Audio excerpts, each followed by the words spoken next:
My life was a spreadsheet. Rows and columns of neat numbers, predictable outcomes, and zero surprises. Until I met Julian. Before him, my existence peaked when the accounting firm decided to ditch PCs for Macs. Thrilling, right? I was Elena, almost 30, and the highlight of my week was balancing the office petty cash. Then Sarah, my eternally optimistic coworker, dragged me to her friend's birthday bash. It was a sensory assault, music that vibrated in my chest, bodies pressed too close, and the suffocating smell of cheap beer. I stood by the wall, nursing a soda, feeling like an alien in a too tight dress. Every detail of the scene annoyed me. It just wasn't my scene. That's when Julian materialized. He was a head taller than everyone else, his dark hair falling across his forehead in a way that screamed rebel artist, even if he was wearing a ridiculously preppy blue shirt. His eyes, though, were what got me. Intense, intelligent, and focused on me. "You're Elena, right?" His voice cut through the noise like a knife. It was low, a rumble that resonated somewhere deep inside me. Yeah. And you are?" I stammered, instantly feeling awkward and clumsy. "Julian." "I've seen you around." He stepped closer, invading my personal space in a way that should have made me uncomfortable, but instead sent a strange shiver down my spine. "Mind if I join you?" He didn't wait for an answer. He just was. Suddenly, the too loud music faded into the background. The crush of bodies didn't seem so suffocating. Julian had created a tiny bubble around us, a space where I could breathe. "So, Elena," he leaned in, his breath warm against my ear. "What brings you here tonight? Sarah's birthday. You know how she is. Impossible to say no to." I tried to sound casual, but my heart was pounding. It felt like I was 16 again, fumbling through my first crush. He chuckled. "Tell me about it. I went to college with her. She's relentless." He shrugged, a movement that made the muscles in his shoulders flex. "An accountant, right?" she mentioned. Guilty as charged. I grimaced, trying to make a joke out of the soul-crushing reality of my job. Living the high life, one spreadsheet at a time. His eyes crinkled at the corners as he smiled, a genuine, warm smile that reached all the way to my soul. Sounds thrilling. Was he mocking me? I couldn't tell. But suddenly, it didn't matter. Oh, it is. Wild parties, high-stakes calculations, the whole 9 yards. I played along, enjoying the feeling of being seen. "Want to grab some air?" He tilted his head towards the backyard. I nodded, practically lunging for the escape hatch. The backyard was a small patch of overgrown grass, lit by string lights that cast a hazy, romantic glow. The cool air was a welcome relief. "So," I said, trying to regain my composure, "what's a guy like you doing in a place like this?" "Looking for a good time, I guess." He shrugged, looking out at the dimly lit scene. "And maybe someone cool to hang out with." His eyes met mine, and for a brief, heart-stopping moment, I felt like I was the only person in the world. We talked for hours. About movies, about books, about our dreams and disappointments. He was a graphic designer, trapped in a corporate hellhole, just like me. It felt easy, natural, like we'd known each other for years. With every word, every shared laugh, the spreadsheet that was my life began to crumble. As the night wound down, he pulled out his phone. "Can I get your number? I'd really like to see you again, Elena." My hand trembled as I punched in my digits. This was happening. This was happening to me. "Great," he said, his whole face lighting up. "I'll call you. We should go out. Just the two of us." "Sounds good," I managed, my stomach doing acrobatics. I watched him walk away, a part of me still in disbelief. Was this really my life? Was I finally breaking free from the mundane, the predictable, the safe? Maybe turning 30 wasn't so bad after all. Maybe it was just the start of something truly great. Maybe I could leave the spreadsheets behind. The days that followed were a blur of anticipation. I replayed every moment of that night, dissecting every word, every glance, every touch. Was he really interested? Or was I just another face in the crowd? Then, he called. My heart leaped into my throat. Elena? It's Julian. His voice was even more intoxicating over the phone. How about dinner on Friday? Friday. My entire week revolved around Friday. I spent hours agonizing over what to wear. Nothing in my closet felt right. Everything seemed too boring, too accountant-like. Finally, I settled on a simple blue dress. Nothing fancy, but hopefully it did the trick. I wanted to be seen as someone with excitement in them. Julian picked me up at 7 sharp. His car was a clean, well-kept sedan, reliable and sturdy. Nothing flashy, but it suited him. You look great, Elena, he said, flashing me a smile that could melt glaciers. Thanks, I mumbled, my face burning. You look nice too. Dinner was at this cozy little Italian place, tucked away on a side street. The food smelled amazing, but my stomach was tied in knots. We ordered pasta. He went for something fancy with truffles and cream sauce. I stuck with plain old marinara, safe and predictable. So, Elena, he said, twirling his spaghetti expertly onto his fork, tell me something about you that no one else knows. I choked on my water. That was quite a statement to hear on a first date. Wow, where to start? I chuckled, playing with my food more than eating it. Well, I'm pretty boring. I guess not everyone knows I can solve a Rubik's Cube in under a minute. He raised his eyebrows, impressed. Really? Now that's pretty cool. You'll have to show me sometime. Sure, I said, starting to relax a little. What about you? Any hidden talents? I make a mean breakfast burrito, he boasted with a grin. Best you'll ever have. I'll take your word for it. Maybe you can prove it sometime, I teased. The conversation flowed. We talked about our families, our dreams, our fears. He was an open book, honest and vulnerable. For the first time in a long time, I felt like I was exactly where I was supposed to be. The next few weeks were a whirlwind. We saw each other constantly. He would come over after work, or I'd meet him for lunch near his office. He introduced me to his favorite spots around town, little nooks I'd never noticed before. It was like seeing the city for the first time. Then came the moment that felt like a huge step. He introduced me to his parents, George and Martha. They lived in a small but cozy house, filled with photos and knickknacks. Martha hugged me the second we walked in.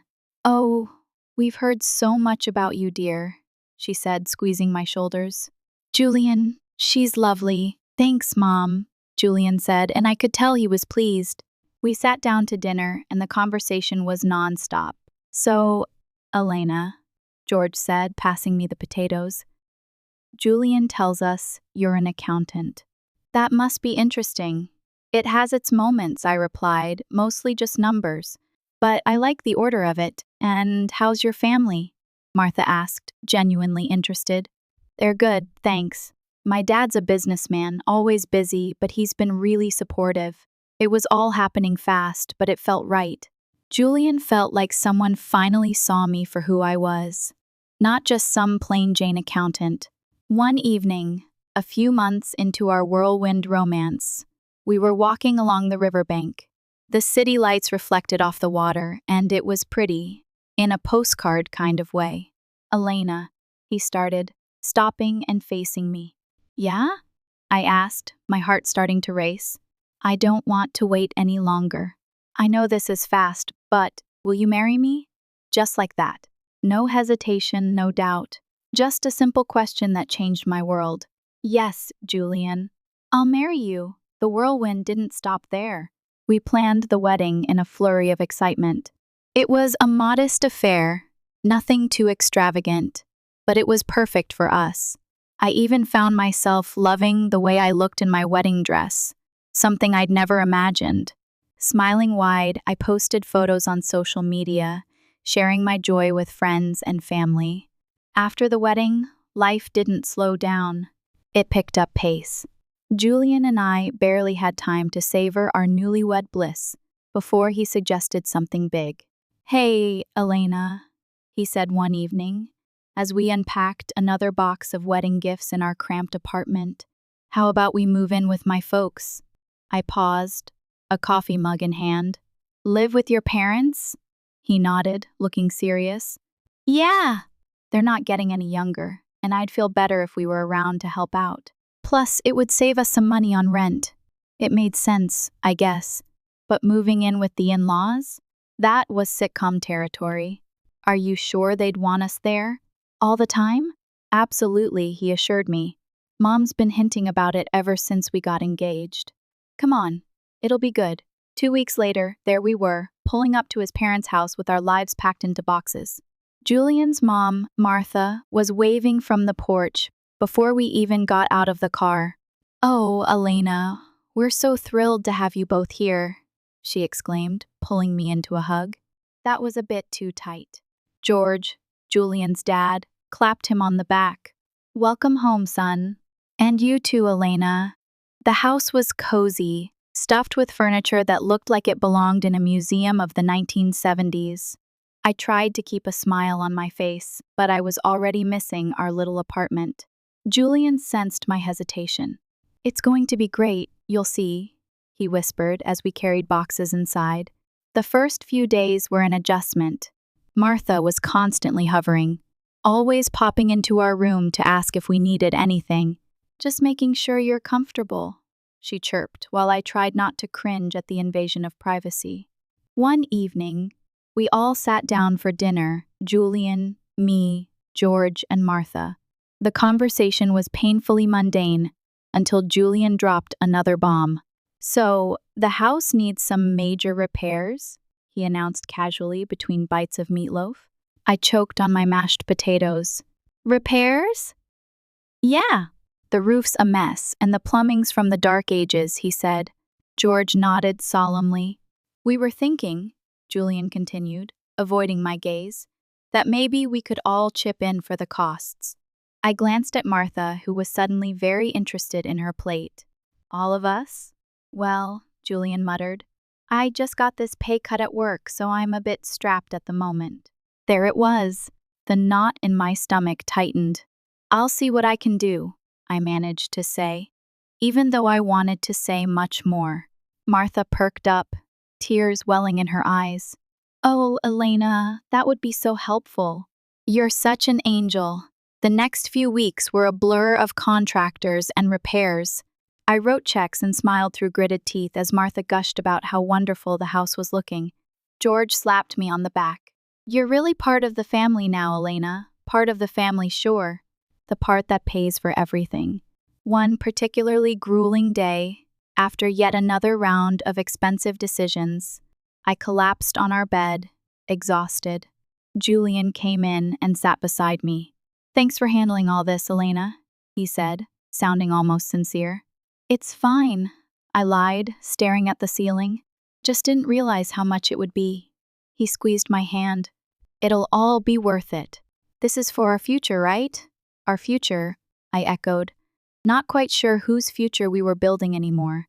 As I lay there listening to Julian's steady breathing, I couldn't help but wonder if moving in was the right decision. The answer seemed to come in flashes of memory, highlighting Julian's shifting nature, becoming more of a burden and less of a partner. But there was no going back now. I was in this deep, and I had to see it through, whatever the cost. I was committed, for better or for worse. After the renovations, the house looked great, like something out of a magazine. Honestly, despite the financial strain, I felt a bit of pride looking around. We decided to throw a small dinner party to celebrate. Just the four of us. That's when everything took an unexpected turn. We were in the middle of dinner, laughing and sharing stories when Martha suddenly got quiet. The room felt heavy all of a sudden. She looked at George, then at us, and her eyes were teary. "We need to tell you both something important," she said, her voice shaky. Julian and I exchanged looks. "What's going on?" I asked, my stomach tightening. George took a deep breath. "The house, it's mortgaged, heavily mortgaged. We owe $200,000, and the bank could take it away if we don't settle the debt. My fork clattered to my plate. What? You mean all the repairs we just paid for? Martha started sobbing. We were ashamed, and we thought we could manage it. But after the repairs and everything, there's just no way. I felt like I was in a bad dream. All the money, all the effort. It was for a house that wasn't even secure. So, what are you saying now? My voice was sharper than I intended. Well, Julian started, his eyes avoiding mine. I was hoping maybe. Elena, you could talk to your father? Are you serious? I snapped, my voice rising. Ask my dad for $200,000? It's just, after his help, the house would be secure. For us. For our future, Julian pleaded. Martha's sobbing grew louder, making me feel like the villain in this crazy drama. Please, Elena. It's our home. We've spent decades in this house. I was furious, but the tears and the pleading wore me down. I'll think about it, I finally muttered, feeling trapped. The next day, I called my dad, hesitantly explaining the situation. To my surprise, he agreed to help. I'll give them the money, Elena, but only with a formal agreement. I want everything documented. When I relayed this to Julian, he wasn't happy. Why does it have to be so formal? Can't he just trust us? $200,000 is a lot of money, and he's just being cautious, I argued, feeling the divide between us grow. The paperwork was drawn up, and the money was transferred. Martha and George were relieved, constantly thanking me. But the air between Julian and me had changed. There was a coldness that wasn't there before. We were moving in separate directions, and I couldn't help but feel like it would be a bad sign in our relationship. Just when I thought my life couldn't get any darker, tragedy struck with brutal suddenness. Elena? It's Aunt Judith. Her voice came through the line, shaky and choked. Your dad, he had a heart attack. It's bad. My heart dropped to my stomach. What? How is he? He didn't make it, honey. I'm so sorry. The phone nearly slipped from my hand. No, that can't be right, I mumbled, numb. I hung up and turned to find Julian standing in the doorway. What's wrong? He asked, his voice low. My dad. He's gone, I managed to say before everything inside me broke, and I started sobbing. Julian came over and put his arm around me, but it felt like being hugged by a stranger. I'm sorry, Elena, he said, and it sounded sincere, but I was too lost in my grief to really hear him. Exhausted from another long day of funeral planning, I came home earlier than usual. I expected the house to be quiet, but as I inserted my key into the front door, I heard voices from the living room. It was Julian, talking to his parents. His tone was dripping with frustration. I can't do this anymore. Living with her is driving me nuts. She's just so. His voice trailed off, but the disdain was clear. You have to hold on a bit longer, Julian, Martha replied in a stern whisper. We need to figure out what to do with those receipts. Your father-in-law had them. Elena has them now. The sooner I get out, the better. I'll grab those receipts and destroy them. And then I'll start all over again with that rich beauty I told you about. Julian's voice was cold, calculated. I felt a chill run down my spine. Here I was, mourning my father, while the people I lived with were plotting behind my back. They weren't the loving family I thought I'd married into. Instead, they saw me as nothing more than a means to an end, a way to secure their financial future.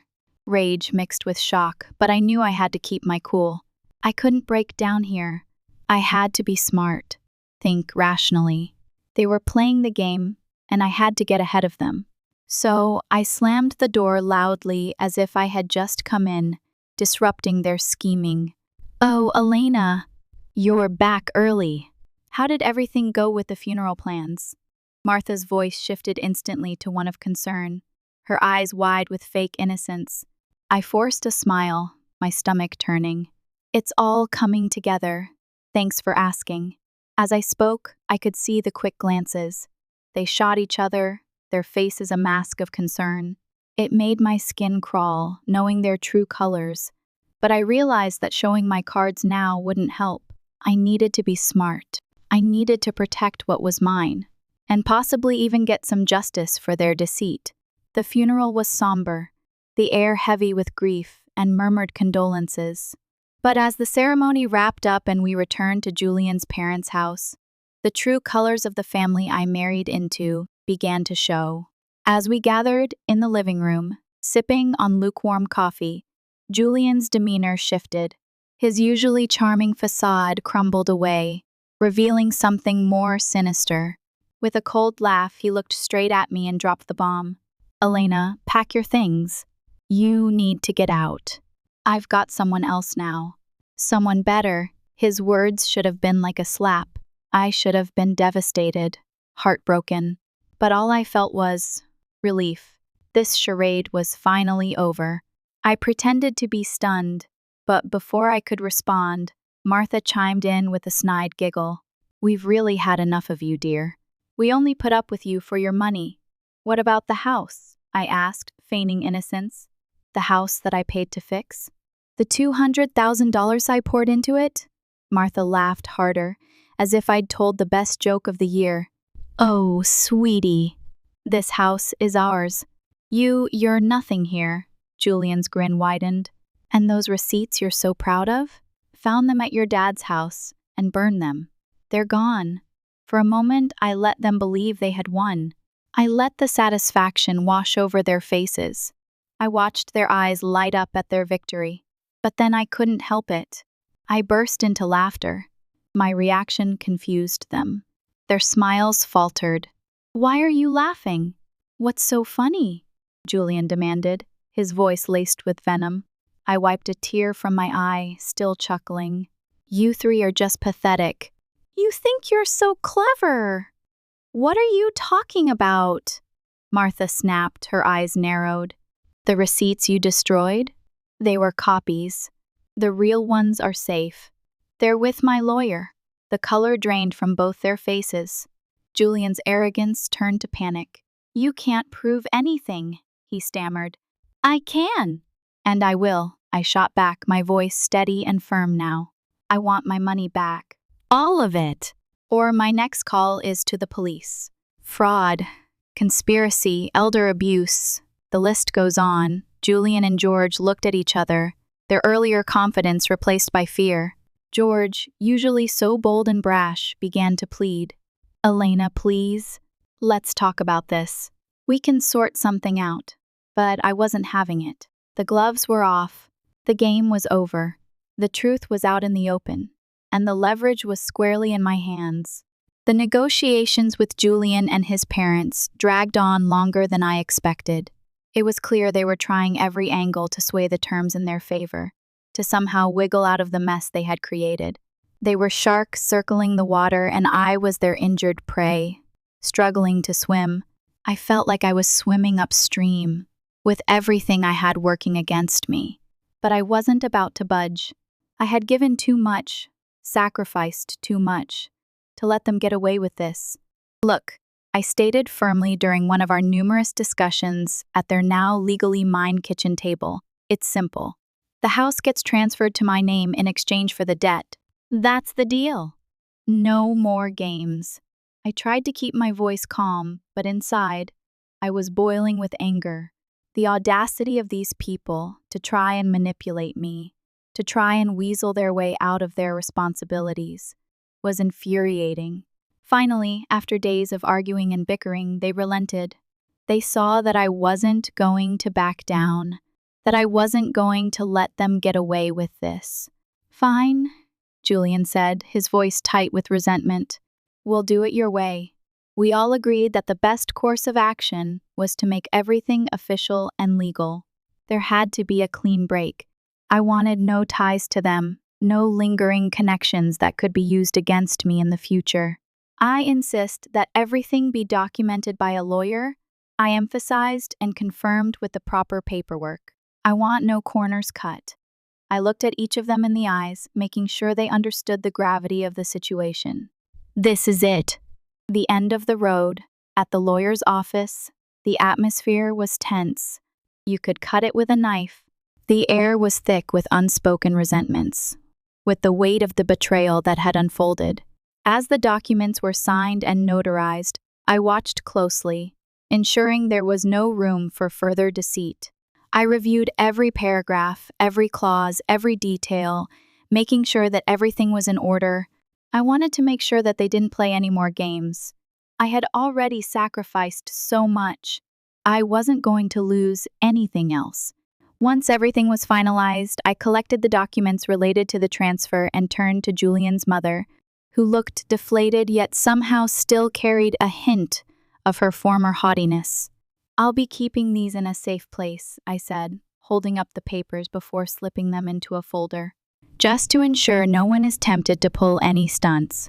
With the legalities handled, the divorce proceedings were straightforward. Julian was quiet, his earlier arrogance nowhere to be seen. He was a shell of the man I had once known, the man I had once loved. When the final papers were signed, I felt a weight lift off my shoulders. A chapter closed. A burden released. The chains that had bound me to this family were finally severed. I was free. On the day they moved out, I stood on the porch of my now fully owned house and watched Julian, Martha, and George carry their belongings to a rental van. Their movements were slow, their expressions somber. It was like watching the last act of a play, the final curtain call for a tragedy that had unfolded before my eyes. I couldn't help but feel a mix of satisfaction and sorrow. Satisfaction that I had finally stood up for myself, that I had fought for what was rightfully mine, but also sorrow that things had come to this, that the love and the promises we had made had been reduced to nothing more than a bitter memory. This wasn't how I imagined my marriage ending, but under the circumstances, it was the best possible outcome. After everything settled down and I began to enjoy my newfound peace, word got back to me through friends about Julian and his predicament. Apparently, the grass wasn't greener on the other side. His mistress had dumped him not long after our divorce, realizing that he wasn't the prize she thought he was. And his parents? They were now crammed into a tiny apartment, a stark downgrade from the comfortable house they once had. It seemed karma had caught up with them quicker than I expected. Despite their situation, they started reaching out to me, bombarding me with calls and messages, probably hoping to weasel their way back into my life, or at least my house. Maybe they wanted to apologize. Maybe they wanted to ask for more money. I will never know because I was done with their deceit. I had sacrificed enough for them. It was time to put myself first. I blocked their numbers without a second thought and blacklisted them on all social media. It was liberating, cutting the final threads that connected us. They no longer had any power over me. I was finally free. One afternoon, as I was enjoying a quiet moment with a book in my living room, a knock came at my door. Peering through the peephole, I saw Julian standing there, a pathetic figure holding a bouquet of flowers. The audacity of it made me scoff. After everything he had put me through, after all the pain and suffering he had caused, he had the nerve to show up at my door with flowers? Opening the door, I couldn't help but laugh outright at the sight of him. He looked like a kicked puppy, his eyes pleading, his shoulders slumped. "Really, Julian? Flowers?" I said, my voice dripping with sarcasm. He shuffled uncomfortably, the bouquet seeming to wilt along with his spirits. "Elena, I've realized so many things. I was wrong. Terribly wrong. I remembered when you told me I disgusted you." I interrupted, leaning against the door frame, not bothering to hide my amusement at his discomfort. I didn't understand what I had. "What changed, Julian? Did you run out of options?" I asked, pushing him to confess. He looked down, the shame clear on his face. I made mistakes, but I'm here to make things right." He clearly hadn't thought this through before. "What a fool!" I shook my head, almost feeling sorry for him. "Almost. You're not here to make things right, Julian. You're just desperate to get back to your comfortable life. But guess what? That life doesn't exist anymore. Not for you." His face fell and he took a step back, as if my words were physical blows. "Elena, please," he said, his voice cracking. "Save it." I cut him off sharply. "I want you to leave. Don't come back here. We're done." Forever. Julian stood there for a second longer, his hope visibly crumbling. Then, without another word, he turned and walked away, his shoulders hunched in defeat. The flowers were lying on the porch. He didn't even want to keep them. Returning to my book, I smiled to myself. The quiet of the house wrapped around me like a comforting blanket, a stark contrast to the chaos that once reigned here. It had been my prison for far too long, a reminder of the mistakes I had made, of the people I had trusted. But now it was a sanctuary, a place of peace and security, a symbol of my resilience, of my strength, of my ability to overcome adversity. I was finally at peace, living life on my terms. And no bouquet of flowers, no empty promises could ever disrupt that. I was truly free. Weeks turned into months, and the house slowly transformed from a symbol of pain into a haven. I redecorated, painting the walls in soothing colors, filling the rooms with plants, and creating a space that truly felt like my own. I purged the house of anything that reminded me of Julian and his family, furniture, photographs, even the scents I associated with them. It was a cleansing ritual, a way to rid myself of the negativity that had lingered for so long. I also started focusing on myself. I took up yoga, rediscovered my love for painting, and spent more time with my friends. I even adopted a rescue dog, a scruffy terrier mixed with big, soulful eyes, who I named Lucky. Lucky became my constant companion, filling the house with his playful energy and reminding me that even after the darkest storms, there was always room for joy. One evening, as I was walking Lucky in the park, I bumped into someone I hadn't seen in years, David, an old classmate from college. He was always a nice guy, quiet and unassuming, but I hadn't given him much thought back then. We chatted for a while, catching up on each other's lives, and I was surprised to find myself enjoying his company. He was genuine, kind, and had a dry wit that made me laugh. He asked me out for coffee the following week, and I hesitated at first. The thought of dating again, of opening myself up to the possibility of heartbreak, terrified me. But something about David felt different. Safe. And after everything I had been through, I realized that I deserved to be happy, to take a chance on love again. The coffee date turned into dinner, and dinner turned into a series of dates. I found myself drawn to David's quiet strength, his unwavering support, and his ability to make me feel comfortable being myself. He listened without judgment, offered advice without pressure, and celebrated my successes with genuine enthusiasm. He was the antithesis of Julian, honest, reliable, and utterly lacking in the manipulative charm that had initially drawn me in. With David, there were no games, no hidden agendas, no ulterior motives, just genuine affection and mutual respect.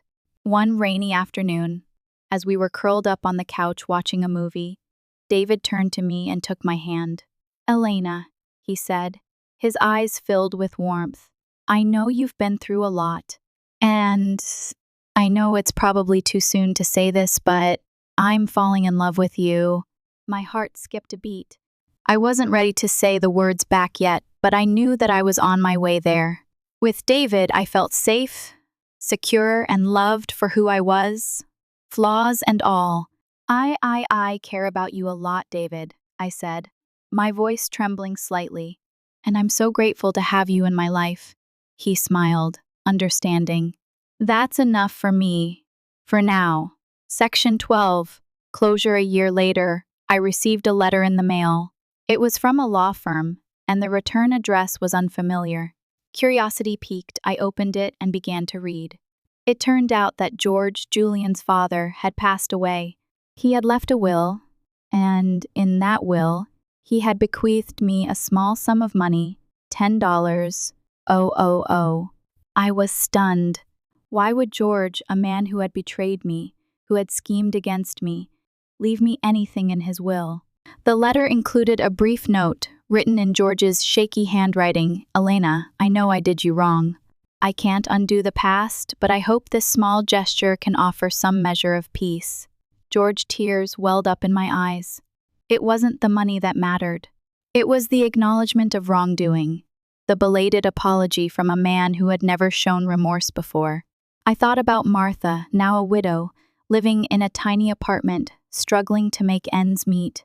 I thought about Julian, still adrift, still searching for the easy way out. And then I made a decision.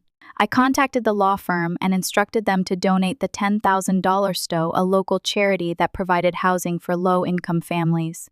It wasn't my money, not really. It was blood money, tainted by betrayal and deceit. I didn't want it.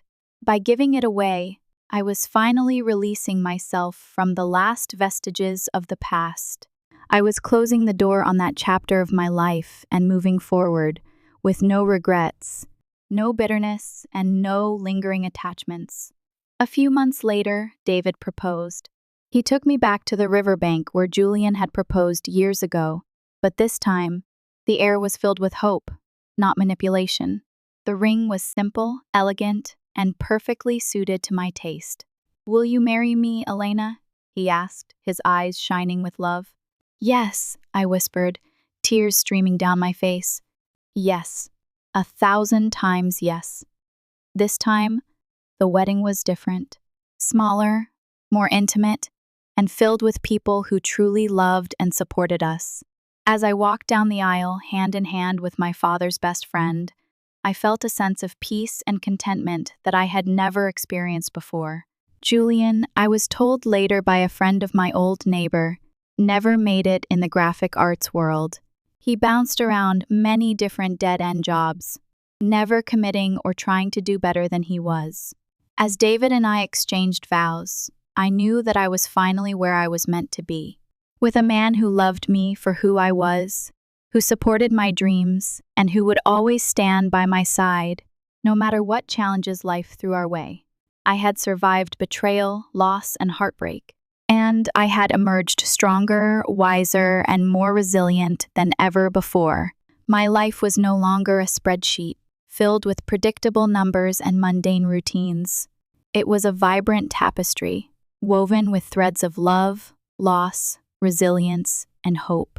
And I was finally ready to embrace it, with all its complexities and imperfections, knowing that the best was yet to come.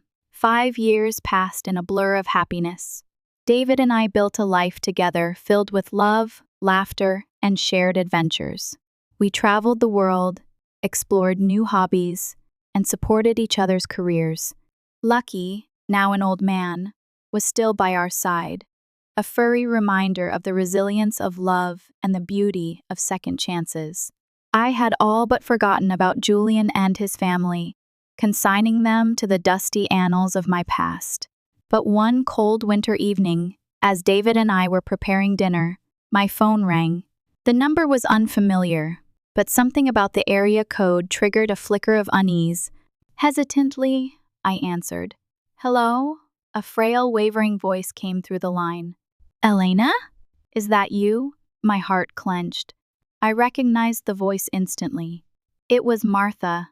"Yes, Martha. It's me," I said, my voice tight. A long silence stretched between us, broken only by Martha's shallow breaths. "Elena," she finally said, her voice barely a whisper. I need your help." My first instinct was to hang up, to block the number and pretend that this call never happened. But something in Martha's voice, a desperate plea that cut through years of bitterness, stopped me. "What do you need, Martha?" I asked, my voice cold. "It's Julian," she said, her voice cracking with emotion. He's very sick." My blood ran cold. "Sick? What's wrong?" "He has liver failure," she said, her voice barely audible. "The doctors say he needs a transplant. But he's not a candidate." Another long silence followed. I could hear Martha sobbing softly on the other end of the line. "I don't understand, Martha. Why are you calling me?" I asked, my voice laced with suspicion. "There's nothing I can do. Please, Elena," she begged, her voice breaking. "You're his only hope." My stomach churned. This had to be a scam. a desperate attempt to manipulate me, to guilt me into doing something I didn't want to do. "What do you mean I'm his only hope?" I asked, my voice rising in anger. "I'm not a doctor, Martha. And even if I were, why would I help him after everything he did to me?" "Because," she sobbed, "he needs a living donor. And he's O positive." "You're O positive, Elena, I remember." My mind reeled. It couldn't be true. It was too much of a coincidence. Too cruel a twist of fate. I don't know what to say, Martha," I stammered, my voice trembling. "I need time to think about this." "Please, Elena," she pleaded, her voice desperate. "He doesn't have much time. The doctors say he might only have a few weeks left." I hung up the phone, my hand shaking. I leaned against the kitchen counter, trying to catch my breath. David rushed over to me, his face etched with concern. "What's wrong, Elena? What happened?" he asked, his voice filled with worry. I told him about the call, about Martha's desperate plea, about Julian's illness, and about the possibility that I might be his only chance to survive. David listened without interrupting, his expression thoughtful. When I finished, he took my hand and squeezed it gently. "What do you want to do, Elena?" he asked, his eyes filled with love and support. I looked at him, my heart filled with gratitude. He wasn't judging me, wasn't pressuring me to do anything I didn't want to do. He was simply there for me, ready to support whatever decision I made. "I don't know, David," I said, tears welling up in my eyes. "I just don't know." The next few days were a torment. I couldn't sleep, couldn't eat, couldn't focus on anything. Julian's face haunted my dreams, his eyes pleading, his body wasting away. I wrestled with my conscience, torn between my desire for revenge and my sense of compassion. On the one hand, Julian deserved to suffer. He had betrayed me, manipulated me, and caused me immeasurable pain. He had stolen my money, shattered my dreams, and left me for dead. Why should I help him now? Why should I sacrifice my own health, my own happiness, to save a man who had shown me nothing but cruelty? But on the other hand, he was still a human being. A flawed, imperfect human being, but a human being nonetheless. And even after everything he had done, I couldn't shake the feeling that I had a moral obligation to help him, if I could. I talked to my friends, to my therapist, and to my family. Everyone had a different opinion. Some urged me to walk away, to let Julian face the consequences of his actions. Others encouraged me to consider donating, to give him a second chance at life. David, as always, was my rock. He listened patiently to my anxieties, offered gentle guidance, and reminded me that the decision was ultimately mine to make.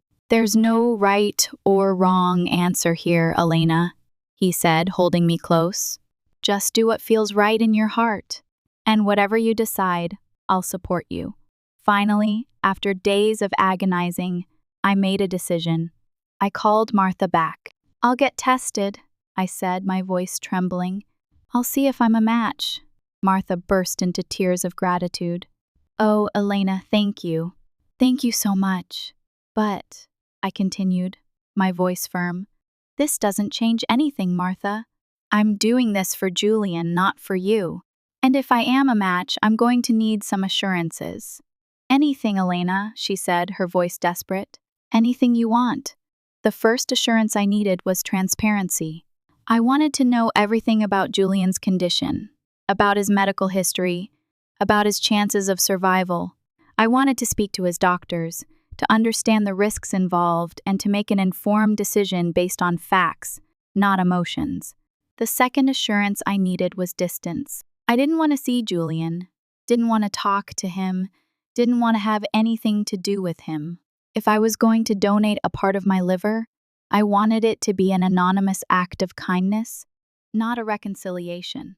The third assurance I needed was a legal agreement. I wanted to ensure that Julian would receive the best possible medical care, that he would adhere to a strict regimen of medication and therapy, and that he would make amends for his past behavior. If he relapsed, if he squandered this second chance, I wanted the right to withdraw my support. Martha agreed to all my conditions, desperate to save her son's life. I spoke to Julian's doctors, reviewed his medical records, and consulted with my own physicians. I learned that Julian's liver failure was the result of years of alcohol abuse. He had squandered his health, his career, and his relationships, all in pursuit of short-term pleasure.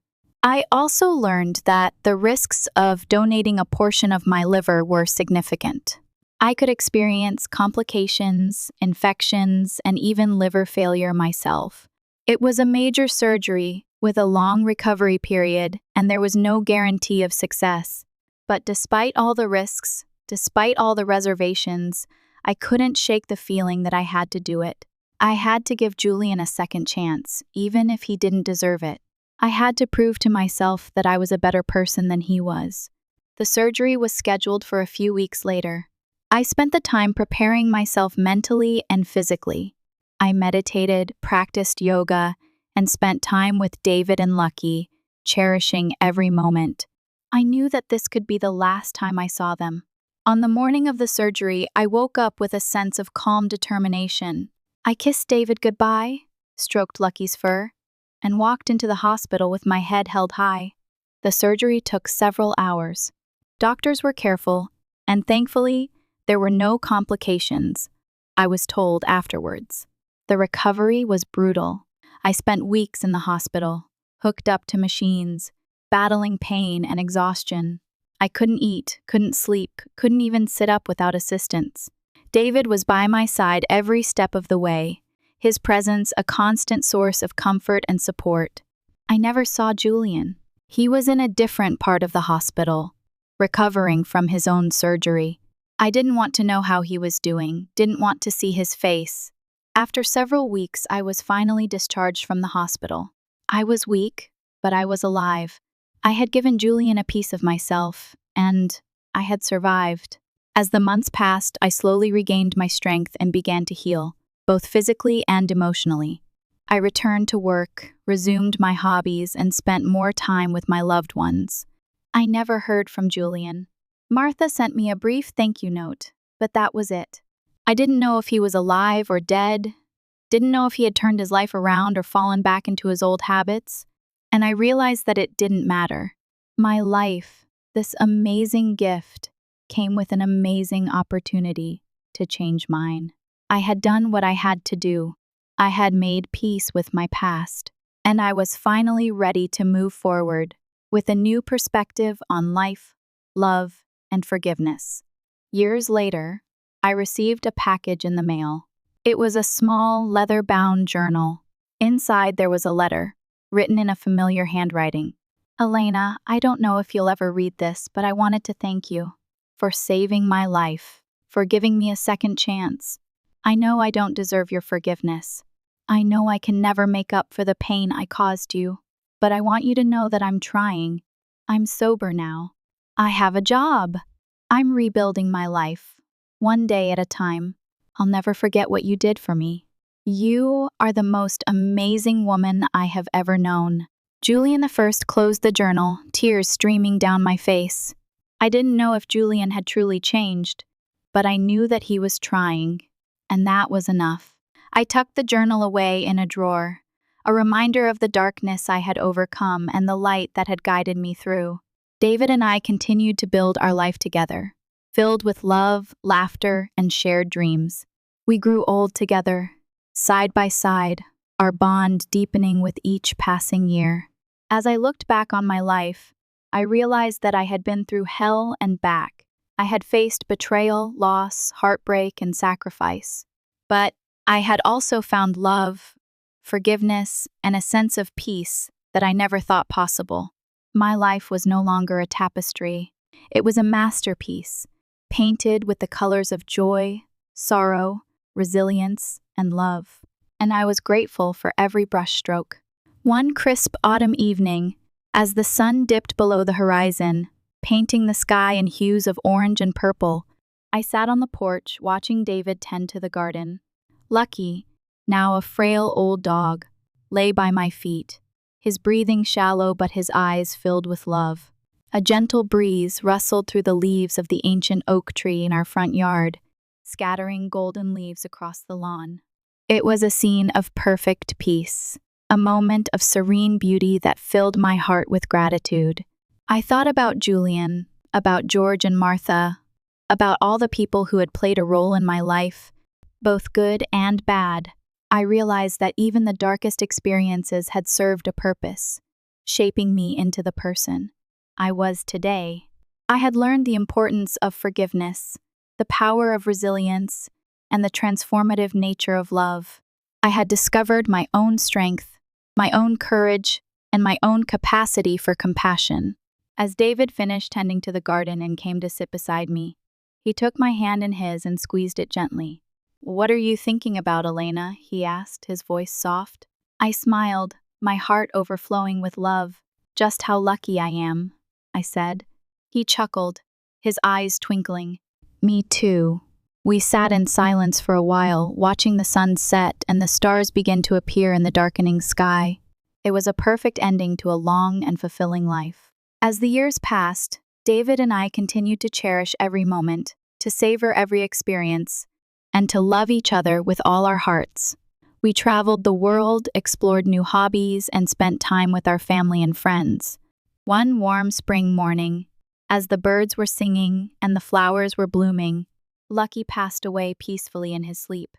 I wept for days, mourning the loss of my furry companion, but I knew that he had lived a long and happy life, filled with love and joy. As I grew older, I realized that life was a precious gift, to be cherished and celebrated. I learned to let go of the past, to embrace the present, and to look forward to the future with hope and optimism. And when my time finally came, I closed my eyes and smiled, knowing that I had lived a life filled with love, purpose, and meaning. I had faced adversity, overcome challenges, and emerged stronger, wiser, and more compassionate than ever before. My life was a masterpiece, painted with the colors of joy, sorrow, resilience, and love, and I was grateful for every brushstroke. It may have been a life of betrayal and revenge, but it was also a life of hope, redemption, and most importantly, unconditional love.